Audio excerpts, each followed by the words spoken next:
I've been ashamed of this Labour Party in a way that I should never be ashamed. It's my party.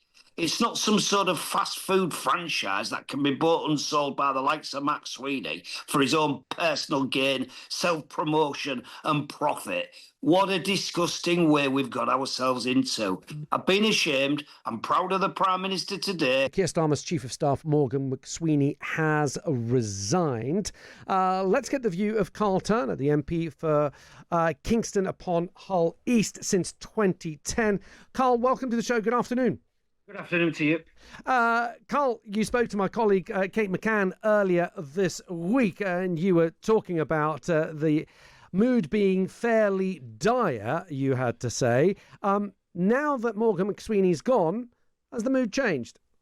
Well, the first thing I want to tell you is I'm grateful to the Prime Minister for doing what was inevitable but the right thing. He had to get rid of Morgan McSweeney. The feeling in the parliamentary Labour Party was dire. The mood will be improved by the removal of McSweeney, but there are other things to do. But I'm not going to start making demands on the PM. I've been begging him for 2 months to get rid of McSweeney. He's done the right thing eventually. But there are things that need to improve. It's not just McSweeney. There's other things that need to be done. Like what? Well, we don't need to be surprised by policy unless it's a matter of national security where the Prime Minister is required to act in the interests of the country in an emergency. We ought not to be surprised by legislation. The thing that I've been campaigning against is this idiotic idea of the curtailment of jury trials. I dare say that was McSweeney's daft idea.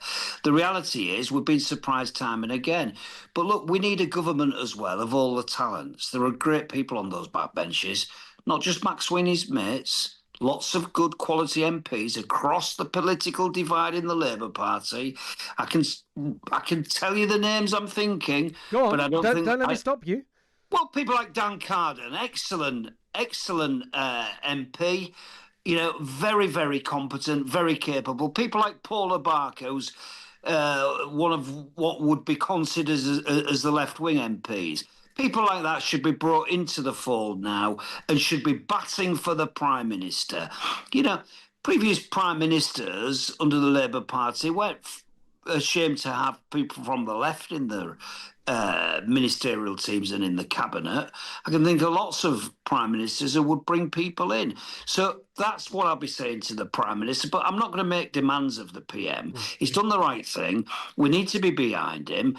I want the Prime Minister to be the Prime Minister until the time that he doesn't want to be the Prime Minister. That is the truth. I've never suggested he ought to be going anywhere. I think he's an excellent Prime Minister. I truly do. The polling for us is terrible. He's unpopular himself. My view is he's unpopular because he's been shackled by a man who's given crap advice numerous times, and thank goodness he's been booted out the door.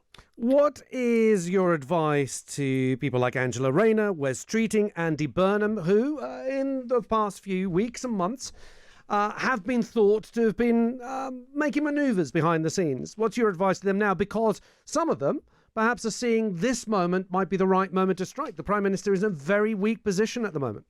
Well, I don't know if Wes Streeting has been on manoeuvres. He's denied it. Wes Streeting says he was briefed against. It was McSweeney who was saying he was on manoeuvres.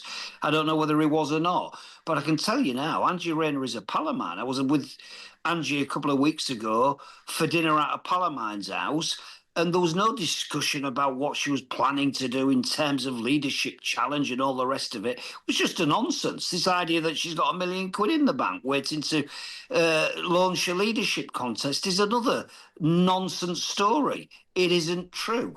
She didn't want to challenge the Prime Minister. She wanted to get behind him. And we saw that on Wednesday of last week when it was Angela Rayner, frankly, and Alan Campbell, the Leader of the House, who saved the Prime Minister's skin, because it was them who put the idea together to put a manuscript amendment down, because if they hadn't have done, there'd have been a massive revolt on the backbenches, because we could never have supported the government's motion on the disclosure of documents in relation to the appointment of Mandelson. That's the reality of what's happening. Angie Rayner's not against the PM. She's on his side. She wants him to succeed. and so should we all. Karl, just a final question. You made it very clear that now with McSweeney gone, perhaps policy should be rethought, the jury trials being one of them. Do you expect, or can you see the Prime Minister really turning from the course that he'd set to a more, let's simply put, a more left-wing policies that the Labour Party traditionally has been looking at? Do you expect the Prime Minister to pivot that much? When I backed the PM to be the leader of the Labour Party, I thought he was the left-wing version of Tony Blair, and I don't think he's changed in terms of his politics. People say we don't understand what his politics is. Well, I know what his politics is. I'm confident that he's a left-wing Prime Minister. There's no question in my mind about that. But I do think he's been shackled by McSweeney, who is the protege of Mandelson. Goodness me, can you imagine the scenario? Mandelson's protege is dictating policy.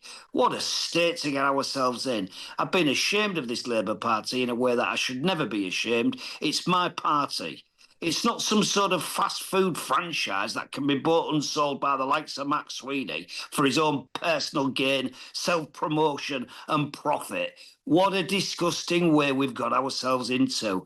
I've been ashamed. I'm proud of the Prime Minister today. He's done the right thing, and I'm going to be supporting all the way to the general election. He's our Prime Minister. He's the man for me. We're going to get on with it now. We're going to govern in the interests of the public who put us in there. OK. Karl, you've been very clear, and I thank you for it, and I thank you for your time. Thank you for joining us.